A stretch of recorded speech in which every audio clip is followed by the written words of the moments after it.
Hello, can you hear me? Yes. Yes.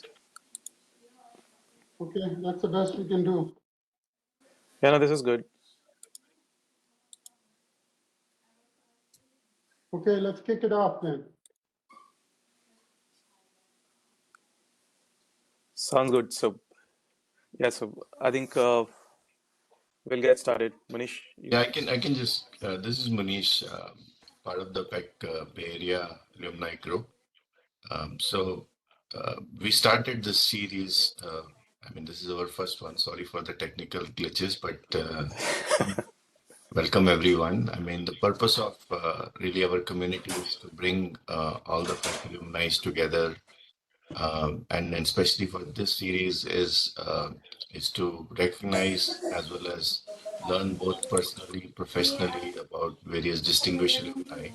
So our first guest of honor is engineer Steve Sanghi, and I'll tee it off for Rakesh, who's his close friend and colleague, to introduce him to the audience. And we look forward to this. Thanks a lot for joining, and we'll conduct more of these events as we know more people who are recognized and who are distinguished in their fields from PEC.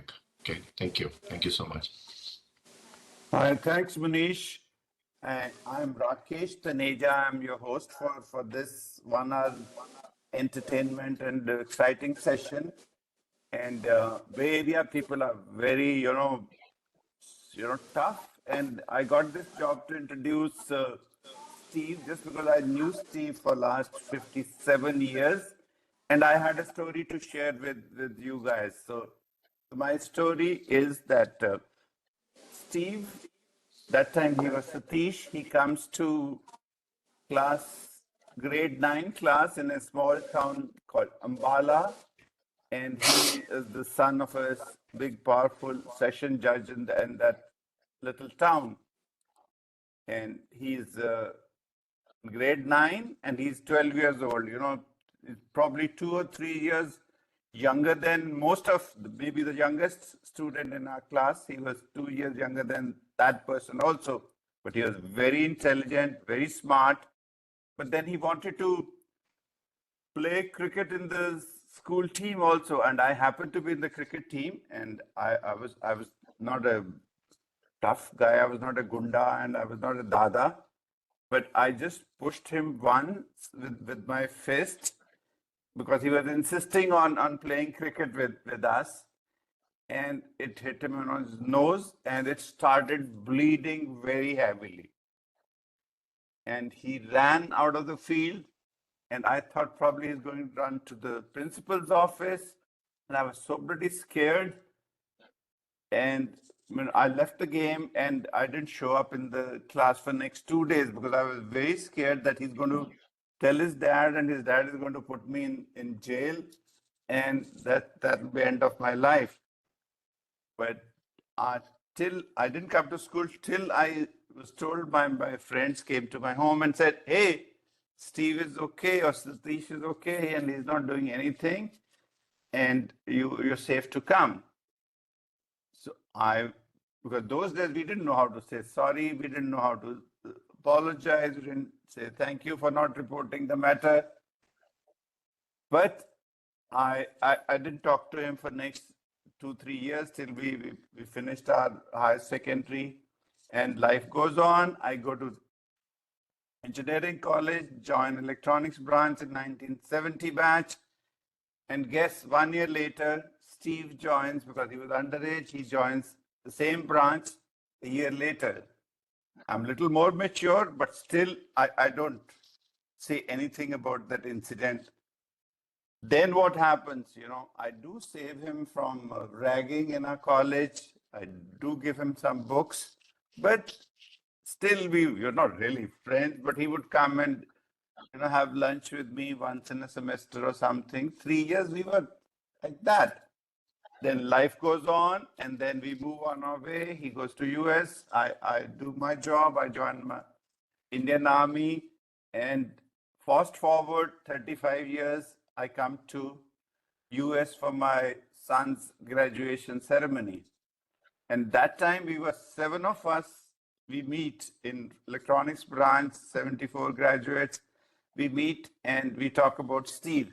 And Steve, and everyone advises me, don't you ever, try to get in touch with Steve, because by then Steve was, already CEO for 18, 19 years and he's doing more than $1 billion turnover.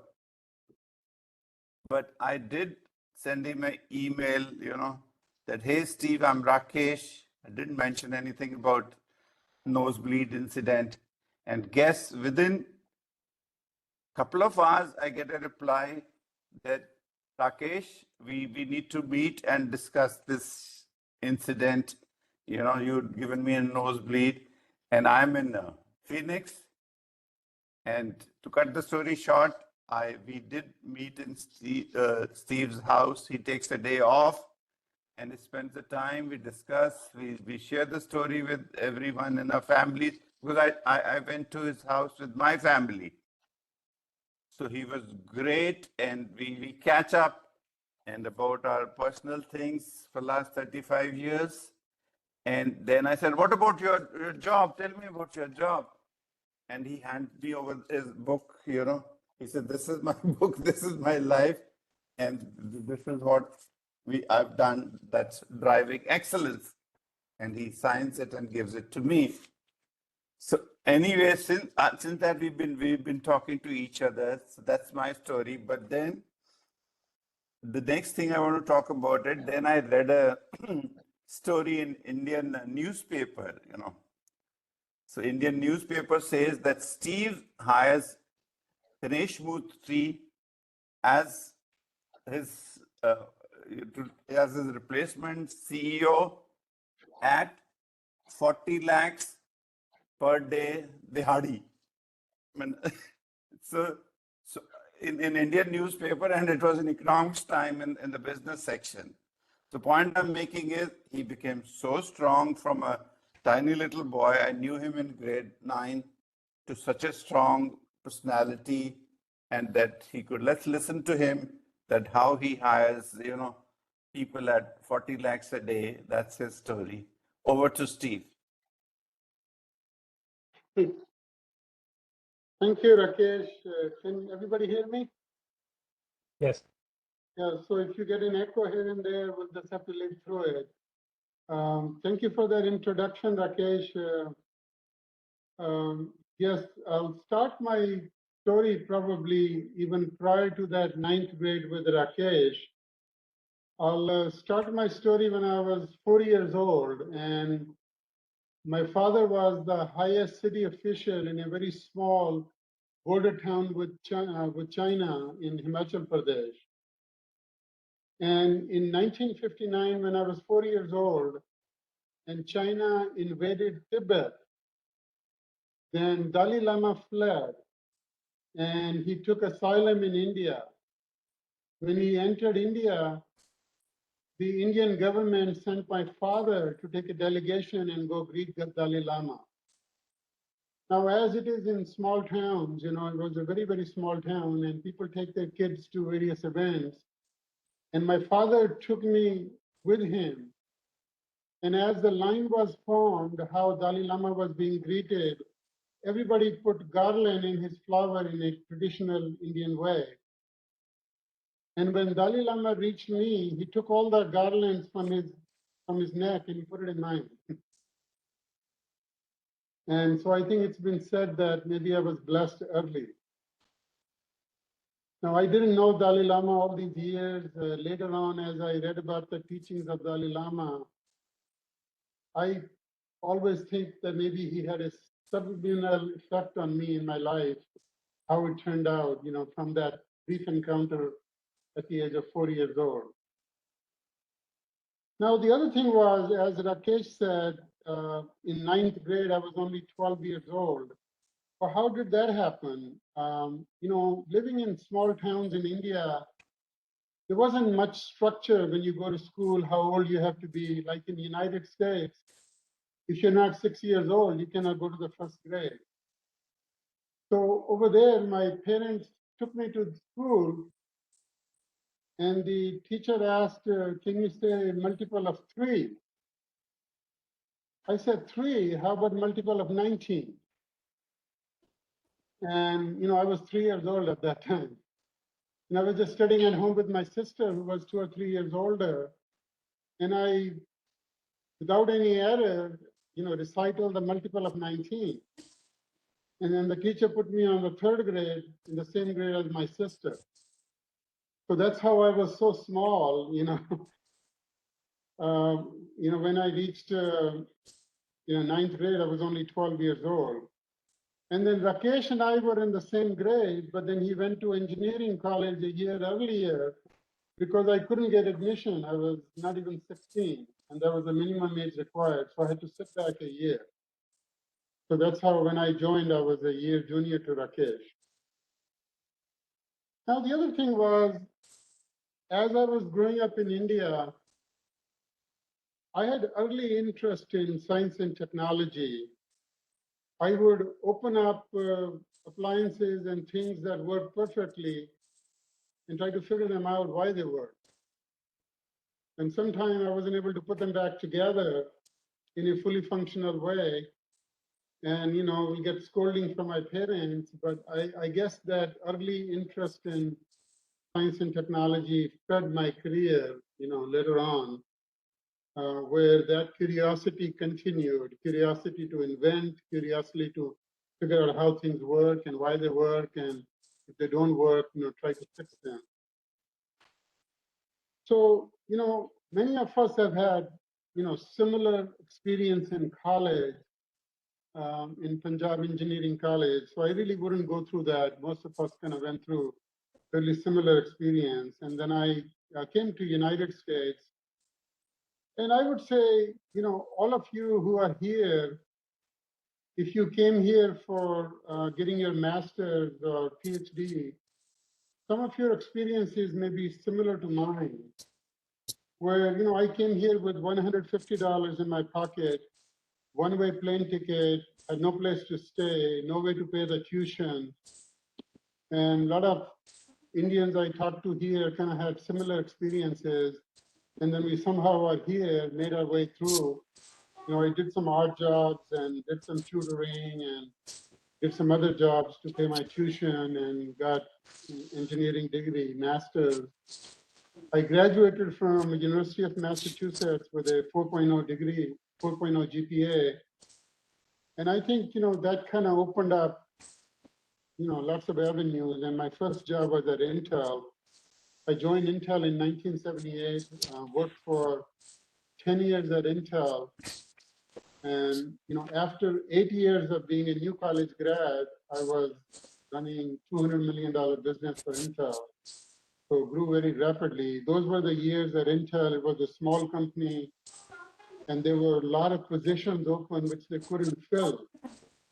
So, if you showed your skills and you were interested, you could jump around very quickly, which I was able to do. And at the age of 31, I was running a $200 million business for Andy Grove back then.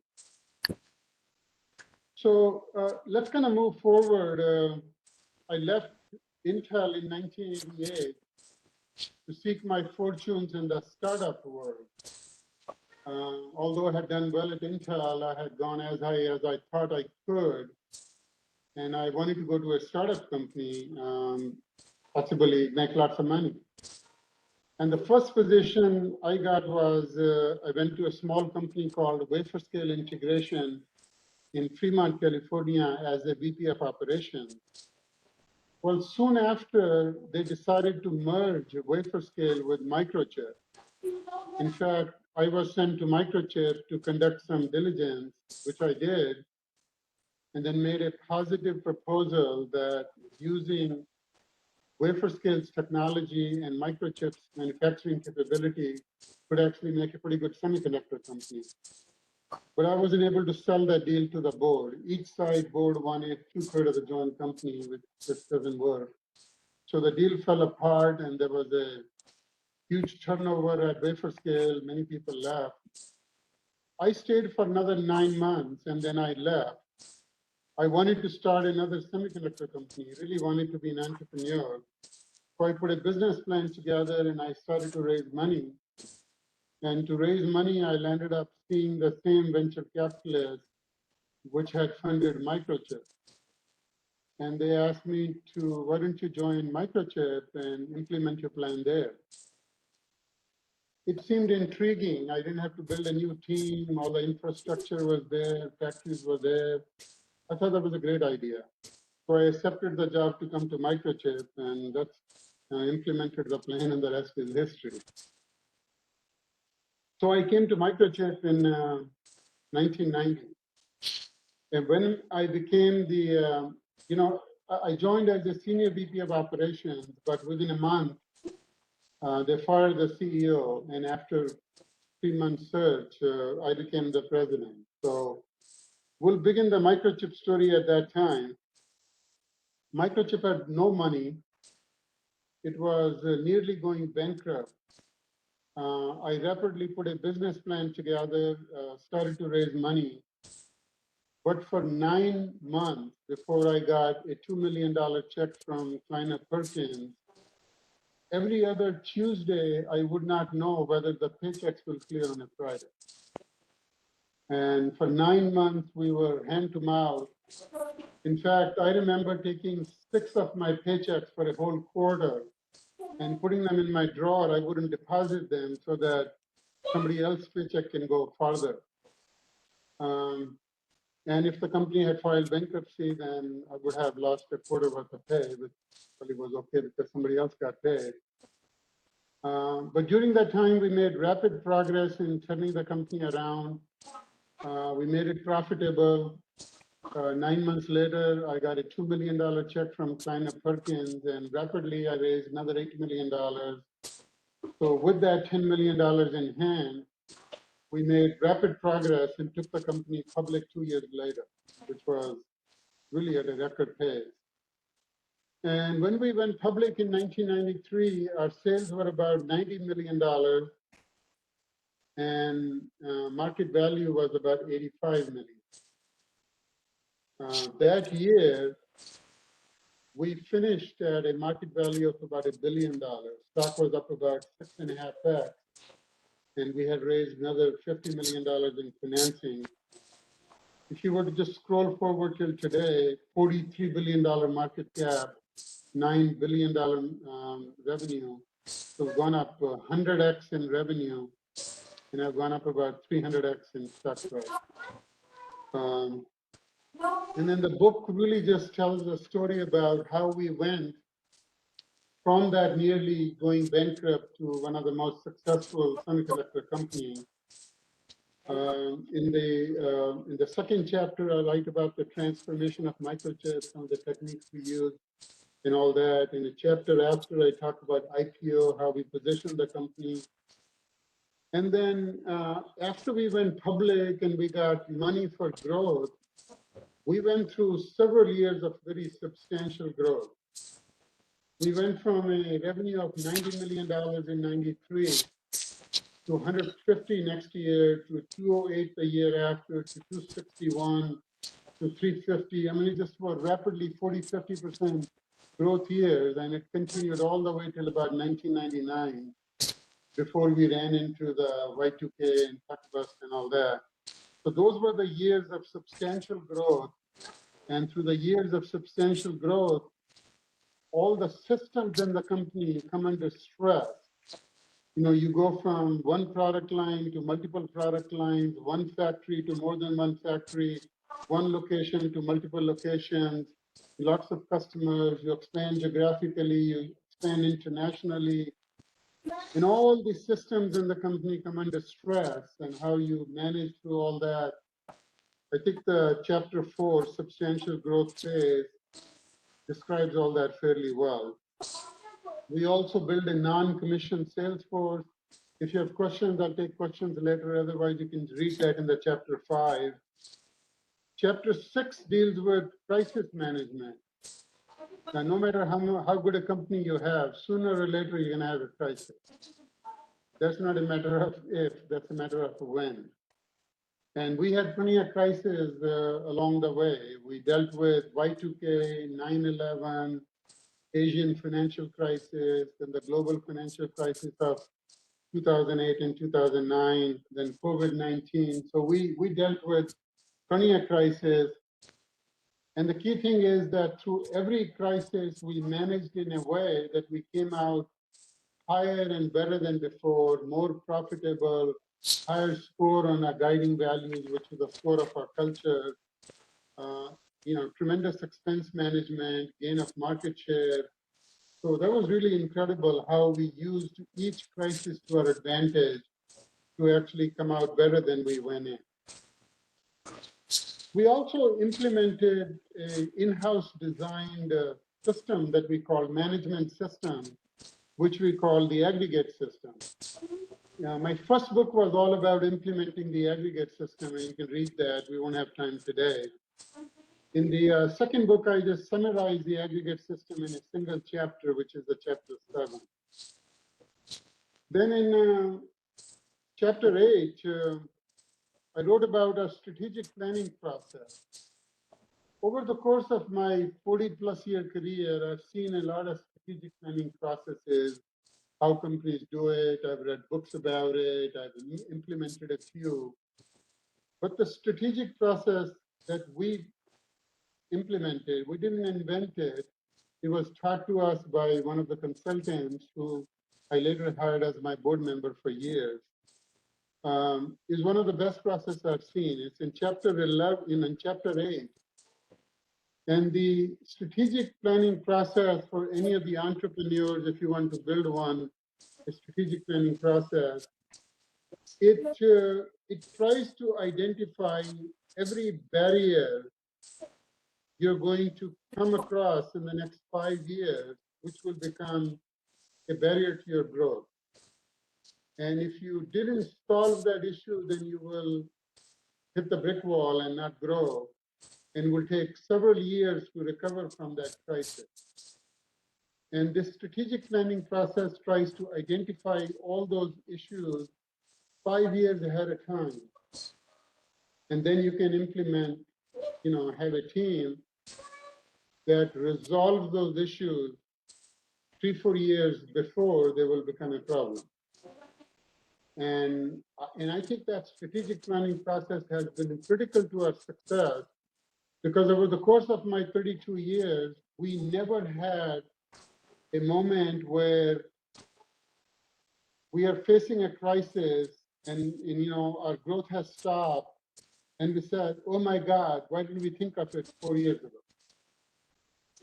Because the strategic planning process kept pace and identified those issues and we solved them. So I highly recommend from student to entrepreneurs to people who are working to the people who are retired to take a look at that chapter 8. Chapter 9, 10, 11 all deal with acquisition. I did over 20 acquisitions in my life. About 40% of my sales really came through acquisitions. Probably 30-40% of the employees came through acquisitions. How we found them, how we negotiated them, how we paid a fair price, never a high price. A few times we walked away from an acquisition because we didn't think it had enough room for error for us. How we portrayed our culture to them, how we integrated them, described all that in 3 different chapters, which could be interesting if you want to do acquisitions. Then chapter 12 deals with sustaining continuous improvement. You could put a program together for improvement that lasts a year, 2 years, 3 years. How do you sustain continuous improvement for 31 years? That's what we did. We sustained continuous improvement for 31 years, kept everybody in the company engaged to make further progress, no matter how high the results were. If people thought 20% operating profits were good enough, we got to 25. And if people thought, my God, that was world class, and we got to 30. People thought we couldn't go higher, we went to 35. And today we are 48 operating profit. You'll probably know many of the companies that don't even make that much as gross margin. We have roughly 50% free cash flow. So every $100 of sales we make, 50% of that we have available as a free cash flow to do whatever we wanted to do. Give it to shareholders, buy back stock, or expand the company or do whatever. So just tremendously profitable organization through continuous improvement. We were like a little kid, you know, who's on a skateboard and goes higher and higher. And nobody's asking him to go higher. He's just starting to go high, you know, he's self-actualizing, right? He's in himself and just want to go higher and higher, trying to just impress himself. And that's what we were. We never thought there was a finish line, and we just kept going higher and higher. Chapter 12. Chapter 13 is about training organizations. We built one of the best training organizations in the country, but like a university in our company where you could sign up for classes like you would in any university, and employees will improve themselves and they'll produce higher and higher results. You know, years ago, we were listed in the training magazine as, I think, the 18th largest training organization in the country. Now, try to imagine all those companies where the need for training is just tremendous. You know, airlines, you know, postal workers, to FedEx, UPS, to, you know, other safety critical functions where training is just absolutely essential. And those organizations usually rank very high in training because training is largely desired. Microchip, as an 18th largest training organization, competing with all those companies, was just a treat in itself. I was at a conference in San Jose years ago, and I met a CEO whose name I disguised in my book, and I called him Steve Garvey, I think. That was not his name. And I was talking about training in our company, how recently we were named as the 18th largest training organization. And he said that, you know, Steve, I don't like training. Training is very expensive to provide to your employees, and you train them, and then what happens if they leave? So I said, Steve, what happens if you don't train them and they stay? You know, he thought for a second, and suddenly the interaction wasn't lost on him. The idea is by spending money on employee training, we were able to keep them to stay. We were able to retain them. They're getting promoted within. They were moving inside the company, taking other jobs through training and fulfilling their career desires and getting, you know, working in design, working in marketing, working in product engineering, doing multiple disciplines. And we're having a fulfilling career rather than have to leave to go get another job. So training was very essential to really Microchip success. Over the course of my career, I bought several factories. Most of the factories I owned, I bought them rather than building them. And they were all other people's mistakes. During the downtime, people are shutting down a factory. I will go swoop in at a fraction of the price. I tell the story of some of my acquisitions in chapter 14. One of our most successful factory in Oregon, which I bought it from Fujitsu Semiconductor, where they made $3 billion investment in that factory, and I bought it for $183 million. And today, you know, must make over $1 billion profit a year. So acquiring low-cost capacity was very critical to Microchip's success. How I found them, how I negotiated, it's all kind of in chapter 14. Chapter 15 talks about delighted customers through value added. And that's a great chapter to read. I have lots of stories in that chapter. You know, any of you in the audience who are involved in sales, or, you know, you visit customers or you talk to customers, or you're trying to really bring customers, you know, I designed one of the best questions you can ask a customer ever. I have never found a better one. If you have one, let me know. And that question I have asked about 100 times in the course of my career to customers.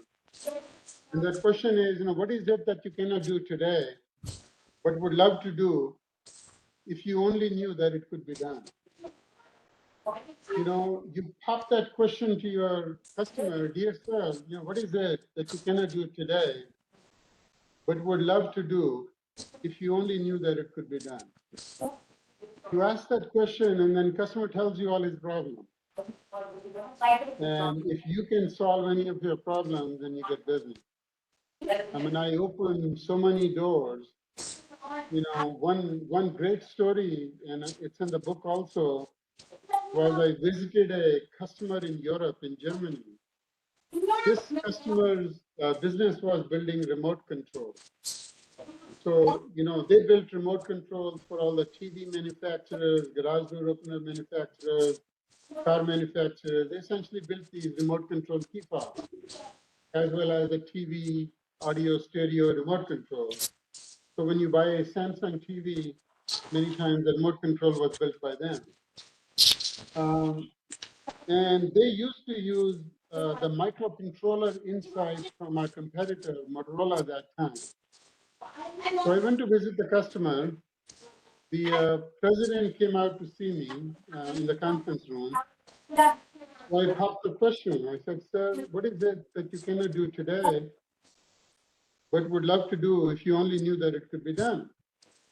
He said, follow me to the production floor. He took me to the production floor and he showed me all these microcontrollers who were sitting in a pile, which were obsoleted because the code had changed. And he showed me all these 24 people behind the windows, all on the phone with their supplier, Motorola, trying to expedite the parts because on half the devices, they were behind and they were delinquent. On the other half, they had excess parts. They were out of mix because with Motorola's products, you had to forecast 16 weeks ahead of time, exact model mix of about 500 different codes that they needed. So when I saw that, music to my ear, I said, sir, you could redesign all these parts with one of Microchip's microcontroller. You do not have to get a coded part from us. Your day shift can program them and your night shift can put them into the boxes. The problem goes away. You have no excess inventory. You have no obsoleted inventory, and you don't have to, expedite them at all, or forecast them 16 weeks ahead of time. The guys lit up. You could do that. I said, yes, you could do that. And in the subsequent years, we helped them convert it to our product, and we got the business. And there are many other stories like that. So I'll come to a wrap up here. There's a chapter on succession planning, promoting internally. Over the course of since 2001, I think, over the course of about 20 years, I grew through training and promoting internally and didn't bring a single VP from outside the company. That story is in chapter 16. Chapter 17 talks about our compensation system. I won't discuss it here. Chapter 18 talks about a system of shared sacrifices and shared rewards. And that talks about in every crisis, we enlisted all of our employees worldwide, many times to accept a voluntary pay cut, which will help, preserve the company through that crisis. And then we'll give them stock and all that. And when we recover from the crisis and stock triples, employees made a huge amounts of money. So shared sacrifice, shared reward. And then in the chapter 19, I looked at Microchip. It says today's Microchip, 32 years at it. And when I started writing that chapter, all it has is a bunch of graphs. It has one page of English, but largely the graphs about 32 years of our revenue growth, stock price growth, dividend growth, gross margin growth, operating profit growth, guiding values growth, on and on and on and on. And when I wrote that chapter, that's where the title came from, Up and to the Right. So that's really the story of my life, both personally and professionally. I got married in 1982.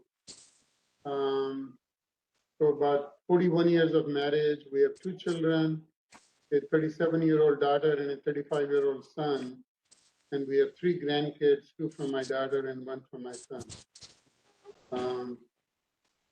That's kind of my story. And I think this would be a good time to open it up for questions. Thank you very much, Steve. So since I know you, I get the first chance to ask you a question, and then later on, there are heaps of questions. Thank you for that. Sure. So tell me one thing. So you've been working so hard. You took the company to level which no one could think of. But what I normally hear is that when you're on that journey, you don't have any friends. You're too lonely at the top. Family-wise, I understand your family was together, but the friend circle I'm talking about, no one ever told you, hey, Steve, kya kar raha hai? Stupid, slow down. The friendly thing, who would give you abuses and swear. Did you have those friends, or you were lonely at the top? So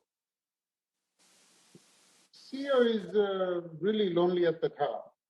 There's almost no question about it. So when you go below the CEO, I had a staff of 12. So they all have each other. But with me, yes, I could consult with them, I could get the advice, but you could have a person running a business, you could have a person running manufacturing. You could discuss with them, they could have advice, but the buck stops here. At the end, I see all the problems, right? I see all 12. They're one at a time. And you have your board of directors, they come once a quarter for a day, spend about half a day with me. They don't have, that depth of knowledge to look at the current problem and figure out exactly what needs to be done. You could go to industry groups and, seminars and other things you can go, but nobody really knows the problem inside the company, and many of the problems are confidential. They're not in the street. And somebody could discuss with you for a little while, but it's really just, I always felt it's lonely at the top. And over the years, I've talked to CEOs. There's just no question about it. It's lonely at the top. Now, in the last 4 or 5 years of my being a CEO, when we were buying companies like crazy, in 2016, I promoted Ganesh Murthy to president, and I was a CEO, and I created an office of 2 in the box. Basically, then all the other 11 people were working for both of us together. And if I'm traveling, he's running the company. If he's traveling, I'm running the company. And, and we can really talk. And it was a little bit less lonely for me because I had somebody that I could talk to who had a similar view of looking at all the people. And he's the guy I gave the job to eventually as the CEO. It helps some. But number one, most people don't really know how to operate 2 in the box. And the team largely gets confused regarding who to get the message from. Intel invented the 2 in the box system years ago, almost 30 years ago. Ganesh and I both worked in that system at Intel for a while. So we were familiar with it. So we created among 2 of us and did that very successfully for about 4 years before I stepped down. And I think that helped me some. But that's not a solution for most CEOs to not be lonely. Thank you. So Who's Steve, next? Thank you. Steve, this is Praveen Gupta. Let me ask you a question. By the way, I had read part of your book. It's a very practical and fantastic book. So congratulations. So my question is, how was PEC education helpful for you to succeed in your career? Did PEC have anything to do with your career in terms of success? Well, how did that help me in my career? I think it was, very helpful. I think if you if you go to college here, or any of your children who have gone to college here, and I'm sure many of you have children that have gone to college here, college here looks very easy compared to going to PEC. We started at, I think, 8 or 8:15 in the morning, and we worked till 4:15 every day, 5 days a week with either classes or labs, and we had, few 15-minute breaks. You go to college here, you take, 3 or 4 courses, and some days you'll have nothing, or you have a morning free today or morning free tomorrow, right? Are you understanding what I'm saying there? So, Yeah. so college here is very easy. So what PEC did was, it put a tremendous discipline in all of us to go through that rigorous classwork and lab work, which was very, very useful because it made us very, very hardworking. So now that was one thing, which was related to PEC. But in general, related to India, India is such a competitive society. If you're 1 in a million, there are 1,000 more like you. And most Indians who come here, whether they came from IITs or they came from PEC, ordinarily do very well in the United States. So I think coming from that competitive society and the education in any of the engineering colleges that puts that discipline in you prepares you very well for whatever life has here. I thought, I just studied in college here was easy.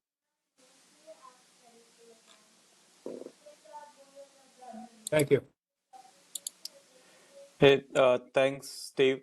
So it's quite interesting, you could read a table of 1983, where even I find it difficult to do it even at this age. So that's quite interesting, and quite motivating how you have set up taken this business from 83 million in revenue to 83 billions in revenue. So that's phenomenal. Thank you so much. So I think just one quick thing here. So participants can ask questions. So they can either raise their hands if they want to ask questions, and they can put it in the chat window, and we can ask the questions from there. So the follow-up question, I think I would like to ask one question, Steve. So one thing is, you made it look so easy, right? So in the sense that when you came in, you kind of joined Microchip, you kind of moved up the ladder easily. So I'm sure it's some part of it is luck, but I'm sure there is definitely there's some challenges that you have overcome, and you have done a lot of efforts for that. So if you can share more light on that in terms of the challenges that you overcome, to reach to the C-suite at that time so quickly. So that'll kind of be helpful. Sure. Some of the, I went through a lot of, personal challenges, essentially, coming here, not knowing the system, speaking with a much heavier accent compared to what I do today, learning all the things in America, settling in a different country. So, you all went through that challenge. I don't think that's what your question is. If your question is really more of the career challenge, when I took my first job at Intel, I joined as a design engineer where I was designing Intel's memory product. I always showed much broader interest, where I would go in my spare time, talk to production, talk to manufacturing, talk to marketing, talk to all these people regarding, after I design the product, what do you do with it? How do you sell it? How do you set up the pricing? How much money it makes? What the margins are, what the sales are. And everybody sort of thought that this guy is wired differently, because, all the other design engineers around me didn't have that interest. They just were interested in designing the product, throw it over the wall, it's somebody else's problem. And I was always, interested in the overall system of, I designed that product now. what is the path to making millions of dollars out of that product? And I think that curiosity served me quite a bit to then go from design engineering to product engineering, become manufacturing manager, did quality marketing, became a general manager. So I would say any of the younger people, if they're on the call here and early part of their career, you know, make sure you show broader interest and are noticed by management, you know, and you stand out compared to the others who may be just interested in their narrow discipline. Thanks, Steve. You know, that's really so meaningful that you should be interested in the overall picture rather than just on that specific part that you're working on. Thank you so Yeah, much. and in one of the chapters, I think it's in the chapter 1, I also wrote about interviewing with Andy Grove when I was interviewing for the position of general manager of a $200 million business. So, you know, Andy Grove was personally interviewing for that position. My boss had left, who was the general manager of this $200 million business. I was the manufacturing manager, so I threw my hat in the ring. And so I went to interview with Andy Grove. And it was about an hour-long interview. He asked a lot of questions. It kind of went very well. And then, you know, at the end of the interview, he asked if I have anything else for him. And in interviewing for that, I had prepared what I will achieve in the next 2 to 3 years. You know, coming from internally, I knew what the problems were. And in the form of objectives and key results, here's the first objective: to improve X, Y, Z, and how I will do it. I had kind of all that written down on 2 pages. And when I showed him, he thought that was just impressive because he had never seen anybody else do that. Which again came from, even though I was a manufacturing manager, I was interested in design, I was interested in production, I was interested in sales, I was interested in marketing. And by looking all that and all the issues I saw, I gave him a plan what I would achieve as the general manager of that business. And it was very impressive to him. And then when I was leaving, the last question he asked me was, Steve, how old are you? And when he asked me that question, I just sank. I said, okay, I'm dead.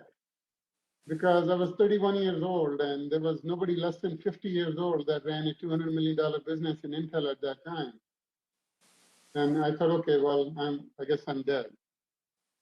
So I told Andy, I said, well, Andy, what does age have to do with that? And this is not answering a legendary Andy Grove's direct question. I said, well, Andy, what does age have to do with it? Andy said, Steve, I could just make one phone call to human resources and find out your age. I said, yes, of course you can, but I don't think you will. You'll simply, you know, make the decision based on what we discussed and my accomplishments so far. And then I left and I was just totally on pins and needles for 2 days, knowing I don't know whether I upset him or not, or whether it went well or not. I didn't answer his question. But 2 days later, you know, a call came, it was Andy Grove, and he gave me the job. So, Oh, very cool. Thanks. Yes, I think I think that preparation to really have a broader interest sometimes helps you get the next job. no, that's so rightly said. Thanks, Steve. So I think we have a couple of questions from the audience, but before we go there, I'll let Pooja. I think Pooja has a question. I'll let her go ahead, and then we'll open. Yeah. Thanks, Atul. So Steve, you were talking about, preparing the plan, like just for the interview, right? I mean, so what all resources did you explore? I mean, how do you come up with the plan? It's not easy. I mean, while in a job as well, it's not easy to come up with the plan, and you did it before joining the job. So I would really like to understand, how did you do it? Well, so here's the business unit. And the business unit, as a general manager, who was my boss. And working for him, there is a design manager, there is a manufacturing manager, which was me. There was a marketing manager, there was a planning manager, and could have been one other systems manager. So I worked with all these people, working for the general manager for a number of years. And if I didn't know the problems of that business unit, then shame on me. And as I said earlier, I was always interested in not only my work, but I was always interested in where all the problems are in the group. So through my years of that curiosity and knowledge that if I did marketing, what would I do? If I did design, what would I do different? If I did sales, what I would do different? By having that cumulative knowledge and my opinion, I pieced all that together and saying, here is how I will grow the business. And here's how I will make it profitable. When I took that business, it was losing money. $200 million business losing money in the aftermath of Japanese competition. You may recall in 1986, Japanese were alleged to be dumping memory products into US. And then Intel's business was losing money. So after I got that job, I sued the Japanese and won and got duties placed on their business. In the aftermath of that, we raised prices. So in 2 years, I grew that business from $200 million to $350 million and made it profitable, executing the plan that I put together. And obviously, that plan would be different for every business, every industry. Not all of you are in semiconductor. You may be working in a steel mill to real estate to whatever, but whatever your business is, I think if you fail to plan, then you're really planning to fail. Well said. Yeah. Thank you, Steve. Yeah, that was enlightening. Yeah. Yeah, Right. maybe we So can I just think, open the. Yeah, yeah. go ahead, Natal. So we are, I think we're just at around 10 o'clock. So we'll take last two questions, Steve, if that's okay. So Anil K. Sanghi from the audience. Anil, please go ahead, unmute yourself, and you can ask your questions.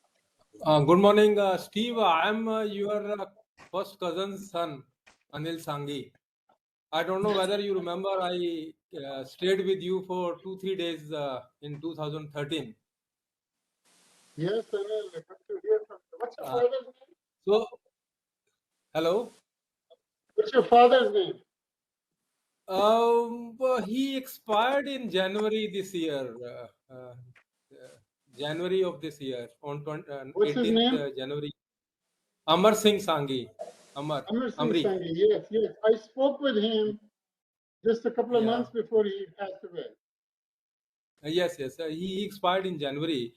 And I have to tell that my elder brother, he graduated in 79 from electronics, the same. We followed your footstep, basically. And I graduated in 81 from electronics. And see, after going to USA, you could not come for few years to India. And your mother told my mother one incident when you came, I think around 80 or so, and your mother told when you were sleeping in the room, she used to touch you and see whether she's dreaming or you are really in India. And that is the reason my mother didn't allow me to go to USA. In spite of getting my admission in Purdue University, he said, no, I'll not allow you to go to USA. So I took this opportunity to just tell you. So no Thanks. technical Probably only question. Indian people could do, going to an adult son's room and touching the middle of the night. You were the first engineer in our family, actually, so we followed your footsteps. Thanks, Anil. Thank you Do so you have much. a So I question for think, me? Yes, yes. Anil, do you yes, have a question? You're on. Atul, do you want to yes. So I unmute think first? I have unmuted, but looks like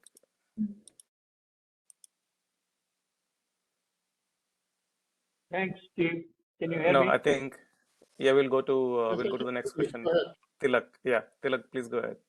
Thank you so much. I'm a 1967 electrical. I happened to be in Dallas with, to be with my son. Having done a tenure in the government, and then decided to work with all the private sector. And today, I'm handling complete digital infrastructure in the country in terms of the towers, the fiberization, in-building solution. And we made a great success story on that. I was actually great to hear Steve, your success story, and you make us all proud of it. A PEC guy proud. I just wanted to, I mean, you left India a long time back, and now you hit the headline again, economic very recently. What really made you to again have a rethinking, which you did not think about just 10 to 12 years back?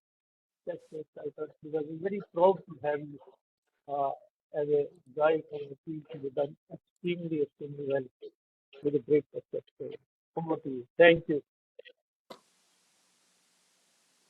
You know, you cut off for me at the end. I didn't get the question. Can somebody summarize the question? So, Yeah, Tilak. yeah, sorry. It's another question because just, I mean, I happen to be here in Dallas with my son. I am a 1967 batch electrical and have Yeah, I got all that. What is the question? So Tilak, yeah, I'll do that. I thought really, suddenly, the headlines in the issue. What made you really think of going back to India to make some headway, manufacturing, etc., which you did not think about 2 years back? Tilakji, your voice is not very clear. So we are not able to hear your question properly. So Steve is maybe, asking why interest in India in last couple of years, business interest, which your company. What again, Rakesh? Yeah, why interest, your company's interest in India now for last 2-3 years? You've been in the news in India.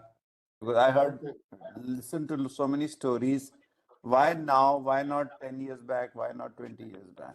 That's the question. So our interest has been 20 years back. I opened our first office in Bangalore almost more than 20 years ago. And we had several hundred employees we hired there for design, IT, and other stuff. And then as I started acquiring companies, every time I'll acquire companies, I will pick up additional sites in India. One of the companies I acquired, Atmel, they had a site in Hyderabad. Another company I acquired had a site in Chennai. And a number of them also had sites in Bangalore. So our employment over there grew significantly in the last 5-6 years because of acquisition. Because when we did acquisition, all those additional employees came in. But our interest in India has been going back 20 years, and there is nothing special today. I think over the years, every time I went to India, I met with Indian Semiconductor Industry Association, and I met with government officials. I interviewed with news media. But larger company, more the coverage. So we're getting much larger, so we probably got more coverage now. thanks, Steve. Thanks. So yeah, and I think because Neil could not ask a question, so we can take one more question, Steve, if that's fine with you. Yeah, I have time. Go ahead. Thank you so much. Usha, please go ahead, ask your question. Thanks, Atul. Hey, Steve, it's a great honor to hear from you directly. And your passion for passing on knowledge and learnings that others is so admirable. So I wanted you to share some practical advice for new executives. Like in big companies, we don't get visibility all the way to the CEOs. So I would love to hear what are the expectations of a CEO from first level of executives.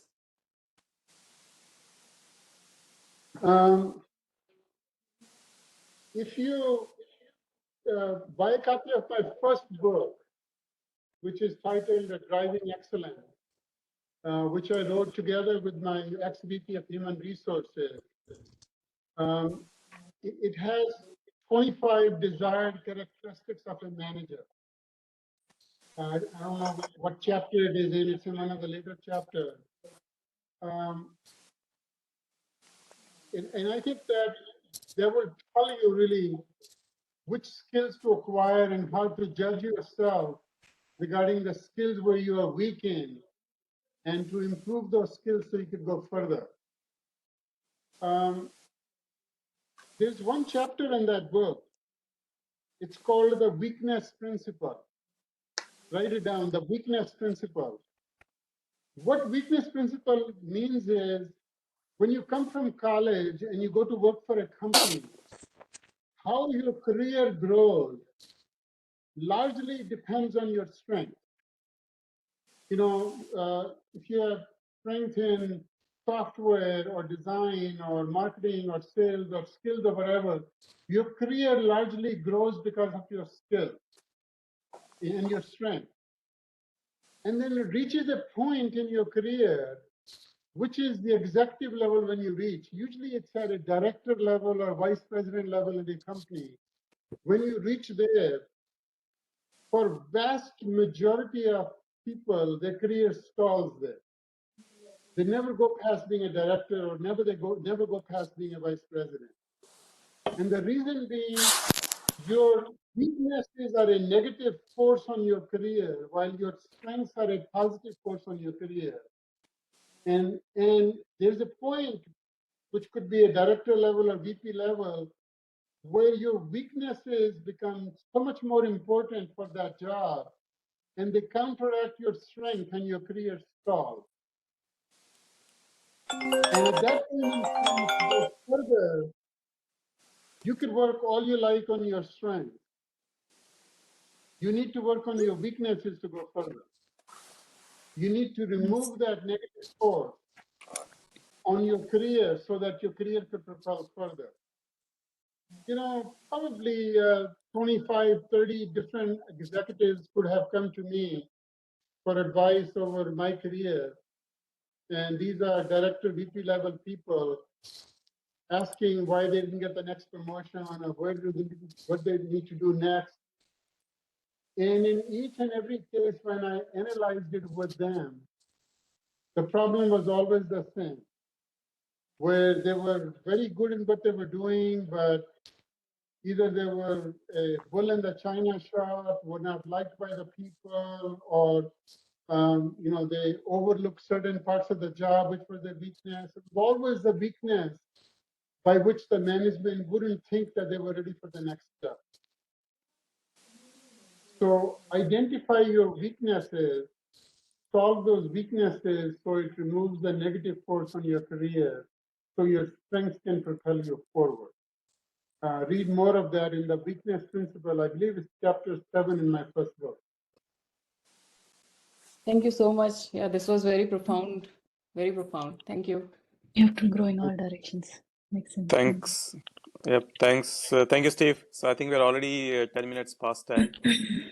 Thank you so much for your time, Steve. We really appreciate it. And I think the pearls of wisdom that are here and there, probably we'll retain some of them, and we'll try to use them for our progress.